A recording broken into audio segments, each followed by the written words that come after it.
Welcome to the Spiritual Awakening with Shaz podcast, where we unlock the power within and navigate the journey of your self-discovery together. I'm Shaz, your spiritual mentor and life coach, here to help you tap into your inner guidance system and manifest your best life. Whether you're just beginning your spiritual journey or looking to deepen your practice, this podcast offers insights, techniques, and inspiration to elevate your consciousness and transform your reality. Get ready to shine your light and embrace your true potential. Remember, the answers are inside you. Let me be your guide on earth. Welcome back to the Spiritual Awakening with Shaz podcast. Today we're going to finish off our 12 universal laws. A couple of weeks ago we did the first 5 laws and we looked at oneness, vibration, correspondence, attraction, and inspired action. Those laws explain how energy begins. Today we're going to go even deeper. The next 7 spiritual laws are the structural laws. They govern cycles, consequences, momentum, effort, and balance. The first 5 shape your reality, and these 7 govern how it unfolds over time. Law number 6, the law of perpetual transmutation of energy. As you all know, energy is never still. It's always moving. It's always changing. Nothing is permanently stuck unless you hold it there. Fear can turn into courage. Anger can become clarity. Peace can become stress. Pain can become purpose. As dark negative energy can become light, beautiful energy, that same beautiful light energy can in turn become dark, heavy, and grief does that to us, right? You'll be traveling along life, everything's going great, and unfortunately an accident happens, someone dies, and your world is shook up to its foundation. These hardest moments of your life literally shape your reality. Your strength shows up, resilience comes to it, how you hold yourself together to move forward. That is all about perpetual energy in motion. Life continues to spin. The world continues to go around. The sun continues to rise. The tides ebb and flow. All of that continues to happen regardless of what's going on in our life. When you feel heavy, it's very easy to change your energy by movement. Sadness, you cannot sit still in it. It will just overwhelm you. It will take over your whole body. You have to get up, physically move, and shift that energy through so that you can become better, and it will allow it to process through. Emotion is all energy. It has to have movement. When you're angry, channel it productively. Anger is like a great momentum energy. Women especially, when you're angry, go and do the housework. You'll be amazed at how much of that crap you get done, right? And when you feel low, you need to change your state. Go and find something that makes you happy. Go and find something to laugh at. Go and do a fun activity. Go spoil yourself. All of these things change the way the world revolves around us, and energy responds to motion. It cannot sit still. Literally, when energy stops moving, things die. Law number 7 is about the law of cause and effect. Nothing happens by accident. Every action creates a reaction. Something going this way has to come back that way. If you take ownership of your actions and reactions, then growth is the fantastic result of it. Okay? Every decision you make creates a result, good, bad, or otherwise. There's no punishment, just feedback. Okay? We all think failure is bad. Failure is a lesson in learning to get a better result next time. Everyone has to fail. It has to go up and down. There is no perfect alignment everywhere. Your habits create the results, right?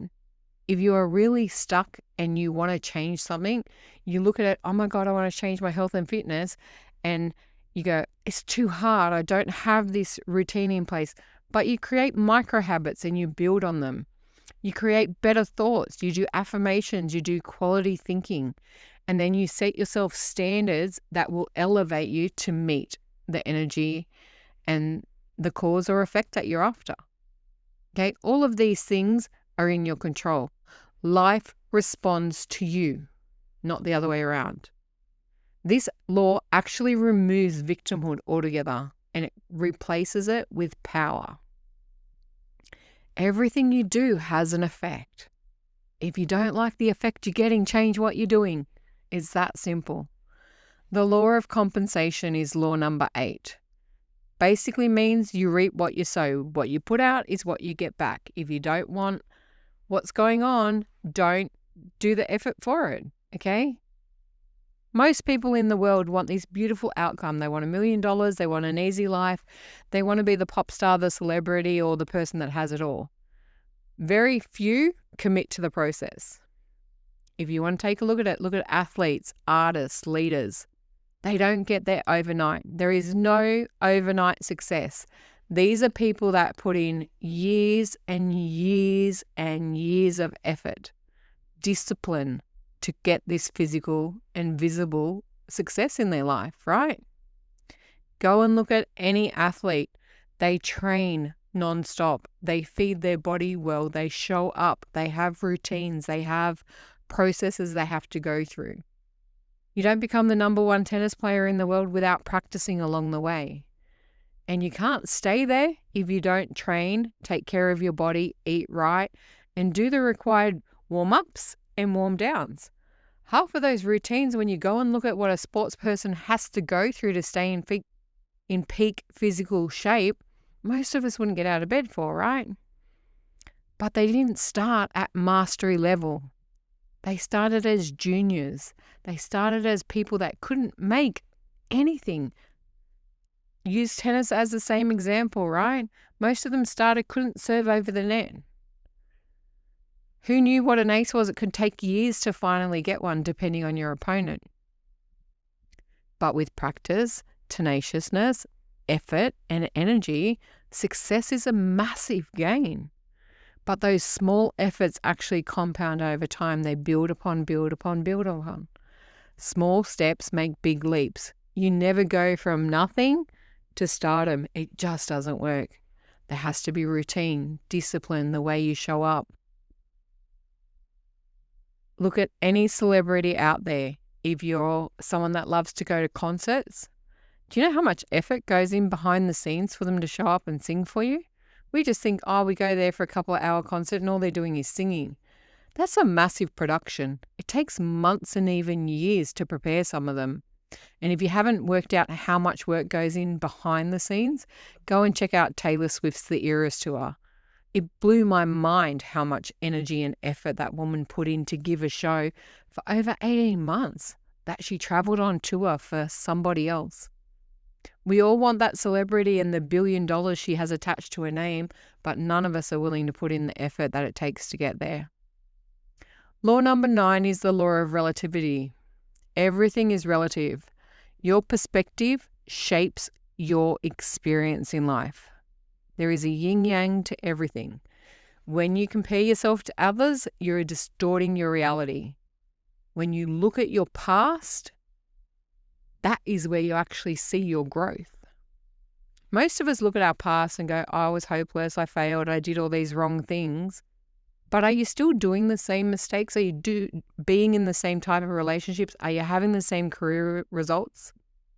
And the moment you realize you haven't and you're not, is where you can actually see the exponential growth that you've achieved. But not many of us focus on that. We focus on failures.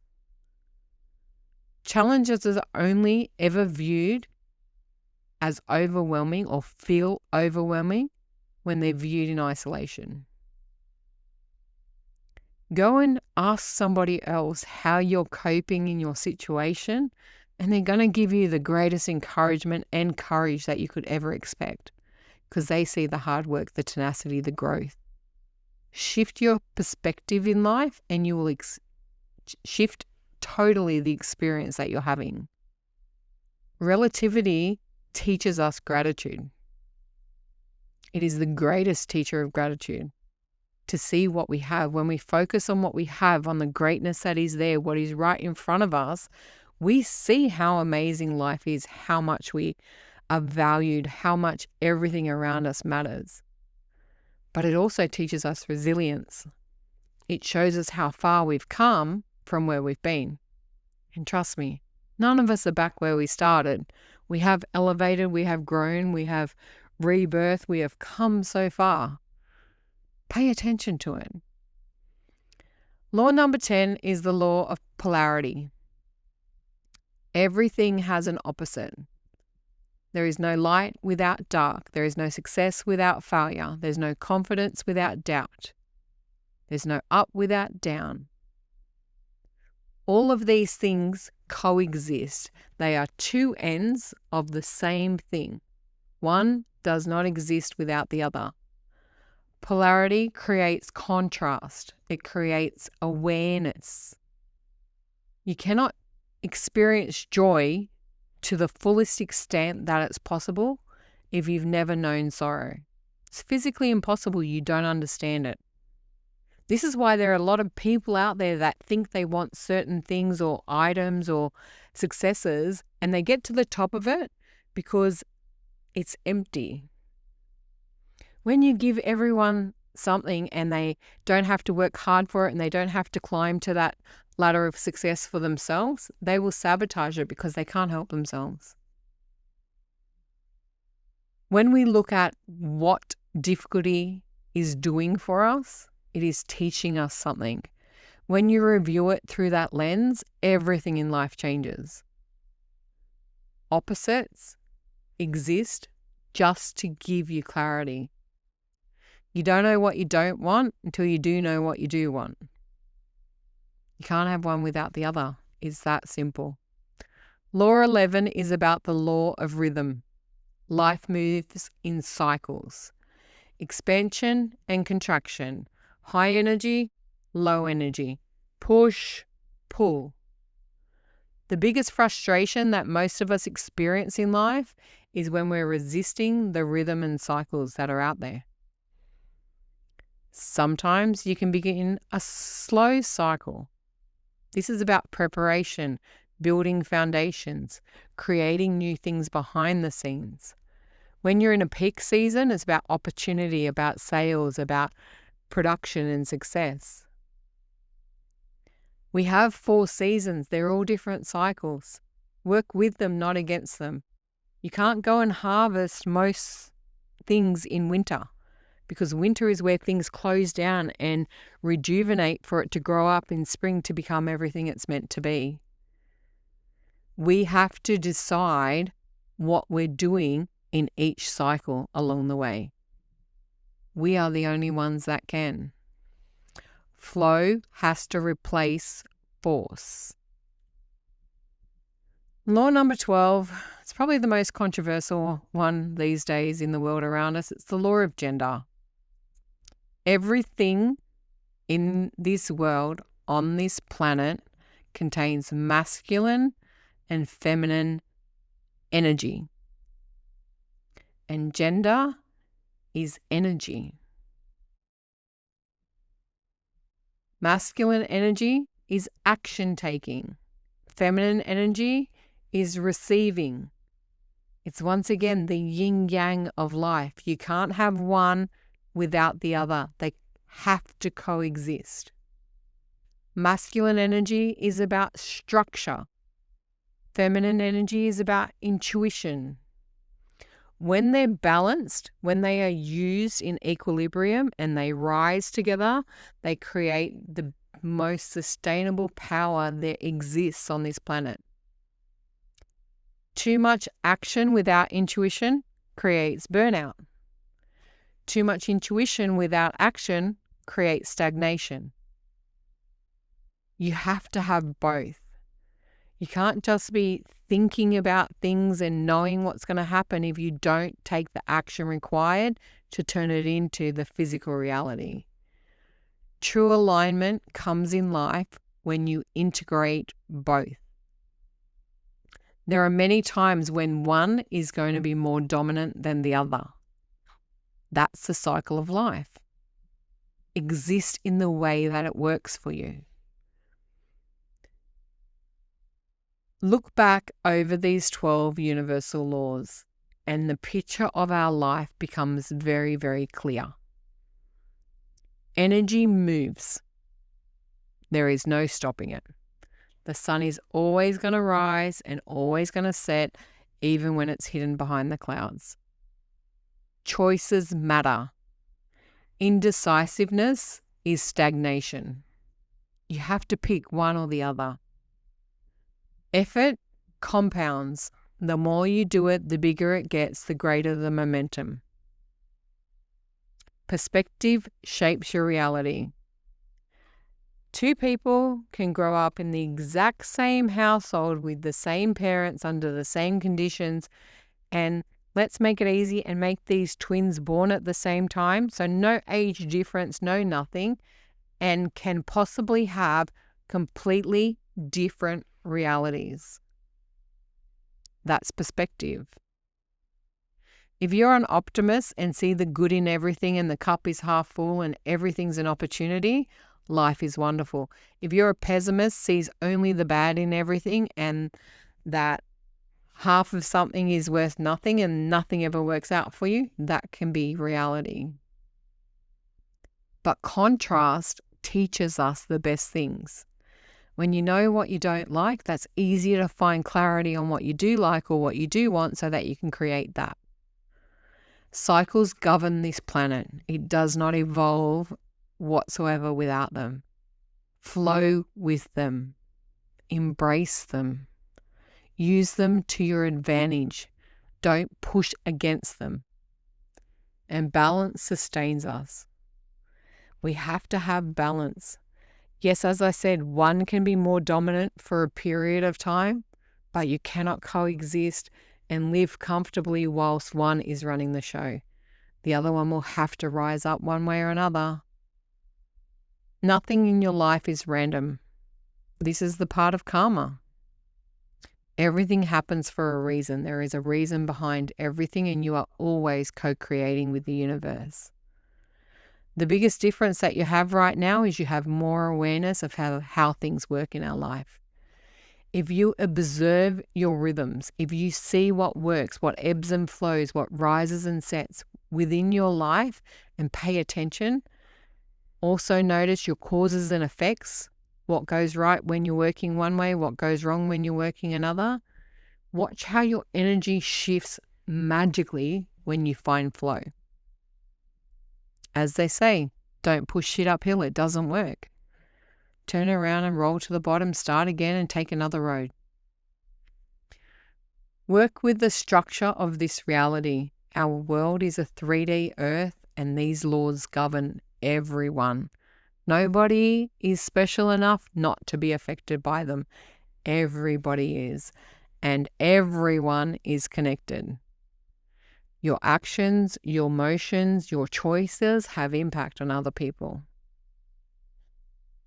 I hope these 2 episodes have given you some clarity, some guidance and insights to the universal laws. Learn how to work with them, make them your best friends, and watch the world change around you when you step into the power that's created from making them work for you rather than against you. Trust your intuition, everyone. Let your spirit soar. And until next time. Thanks for listening to the Spiritual Awakening with Shaz podcast. Don't forget to like and subscribe down below so you don't miss an episode. You can also follow us on Facebook with the links below. Until next time, trust your intuition and let your spirit soar.